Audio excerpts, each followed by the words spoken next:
घात समीकरण। व्यापक द्विघात समीकरण मतलब घात 2 वाला, चर की घात 2 हो तो ये क्या होता है, एक्स की घात 2 धन बी एक्स धन सी बराबर 0 होना चाहिए। जब भी समीकरण आएगा बराबर 0 रहेगा।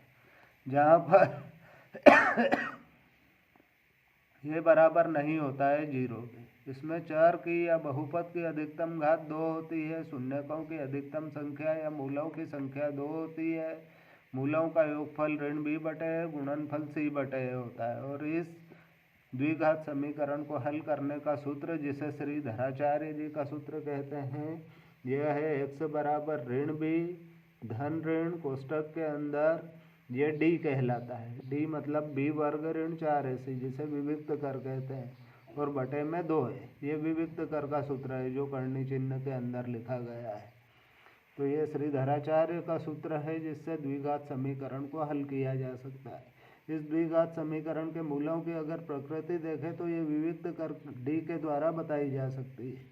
जब भी विविक्त कर डी 0 से बड़ा आए या धनात्मक आए, मतलब बी वर्ग ऋण 4ac, अगर धन का आता है 0 से बड़ा या फिर बी वर्ग 4ac से बड़ा हो, तो समीकरण के मूल वास्तविक और असमान होंगे।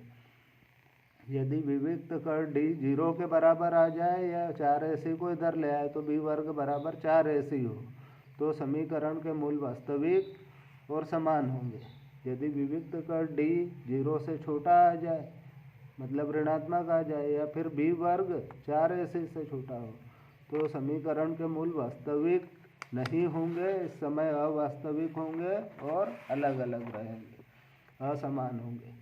अब कुछ समीकरणों के बारे में हम देखते हैं कि ये द्विघात समीकरण है या नहीं।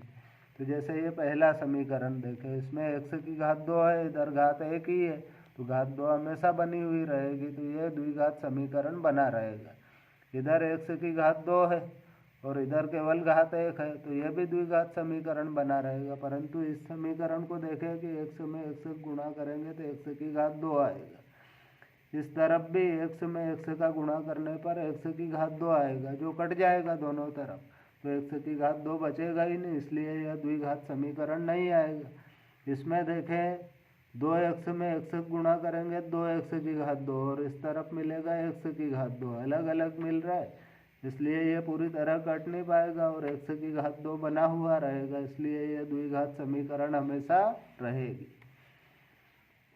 इस प्रश्न में भी ऐसा ही है, 2x में x का गुणा होगा तो 2x की घात 2, इधर x में x का गुणा होगा तो x की घात 2 रहेगा। ये भी अलग अलग है, जिससे x की घात 2 पूरी तरह नहीं कट पाएगा और ये बना हुआ रहेगा समीकरण में, इसलिए यह भी द्विघात समीकरण हमेशा रहेगी। पर इस समीकरण को देखें तो x की घात 2, यहाँ भी x की घात 2 है, दोनों तरफ कटने के बाद x की घात 2 नहीं रहेगा, जिससे यह द्विघात समीकरण नहीं रहेगी। इसमें x की घात 3 है और घात 2 और एक ये है घात 3, तो x की घात 3 2 बार और एक बार, जिससे ये घात 3 हमेशा बनी रहेगी, तो ये द्विघात नहीं, ये त्रिघात समीकरण बन जाएगी। इसे देखें तो इसमें x की घात 3 एक बार इधर भी है एक बार इधर भी है, ये कट जाएगा, जिससे x की घात 2 वाली समीकरण बनी रहेगी, मतलब ये द्विघात समीकरण बना हुआ रहेगा। फिर अब इस पर आधारित आगे के अगर हम प्रश्न देखें तो मूलों की प्रकृति वाले प्रश्न हैं। इस द्विघात समीकरण के मूलों की प्रकृति देखें तो यहाँ a बराबर 2, b बराबर ऋण 1, c बराबर 5 है। इसके लिए हमें इसका विविक्त कर देखना होगा। विविक्त कर होता है b वर्ग ऋण 4ac, b है ऋण 3 का वर्ग और ऋण 4 गुणा a है 2 और c है 5। ये ऋण का वर्ग तो धन हो जाएगा, 3 तिया 9 और 5 दूना 10, 10 चौक 40, ऋण का 40 धन का 9 घटेंगे ऋण का बचेगा, और विविक्त कर ऋण का मतलब 0 से छोटा आ रहा है, तो समीकरण के मूल वास्तविक होंगे। इसी तरह हम सभी समीकरणों के मूलों के बारे में देख सकते हैं। जैसे यहाँ पर a बराबर 3, b बराबर ऋण 4 करनी 3, c बराबर 4 है, तो b का वर्ग मतलब इसका वर्ग करेंगे तो ऋण का वर्ग धन 4 चौक 16 करनी 3 का वर्ग 3 होगा, तो यह हो जाएगा 16 तिया 48, और बाद वाला 4ac, ये इनका गुणा तीनों का 4 तिया 12, 12 चौक 48, तो इधर भी 48 इधर भी 48 घटाया तो 0। विविक्त कर का मान 0 होने से समीकरण के मूल वास्तविक और समान मिलेंगे। इसी तरह इस समीकरण में अगर हम देखते हैं तो a बराबर 2 है, b बराबर ऋण 6, c बराबर 3 है।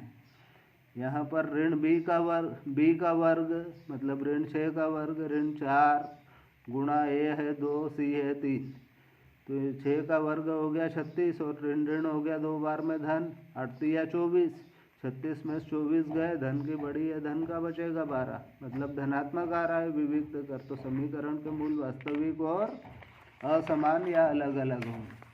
अब इस पर आधारित बहुत ही IMP प्रश्न ये दो है, जिसमें पहला है 2x वर्ग धन kx धन 3। अगर इस समीकरण के मूल समान हो तो k का मान ज्ञात करना है। तो यहाँ पर a बराबर 2, b बराबर k और c बराबर 3 है।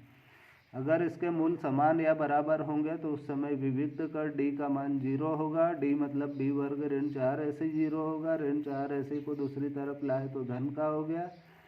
b का मान k रख दिया k वर्ग, और ये 4 गुणा 2 गुणा 3 है, ये वर्ग हटाया कर्णी चिन्ह लग गया, और ये धन ऋण भी, क्योंकि कर्णी चिन्ह के आगे धन ऋण लेते हैं हम। और 4 का कर्णी बाहर आ जाएगा 2, अंदर रह जाएगा 3 दूना 6। तो k के मान कौन से मिलेंगे? धन का 2 कर्णी 6 और ऋण का 2 कर्णी 6। वैसे ही इस समीकरण को देखें, पहले द्विघात बनाएंगे, इसका अंदर गुणा करेंगे k और x में x का गुणा x की घात 2, फिर ये ऋण 2 का भी होगा k x के साथ गुणा, और धन 6। अब ABC देखें तो a बराबर k, b बराबर ऋण 2k और c बराबर 6। ये ABC मिल जाने पर हमें दिया भी है प्रश्न में कि इस समीकरण के मूल समान है। मूल समान होंगे तो विविक्त कर 0 के बराबर होगा, मतलब b वर्ग ऋण 4 ऐसी बराबर 0 होगा। इसको मान रखे b का मान है ऋण 2 के, इसका वर्ग ऋण 4 गुणा a का मान k और c का मान 6 है।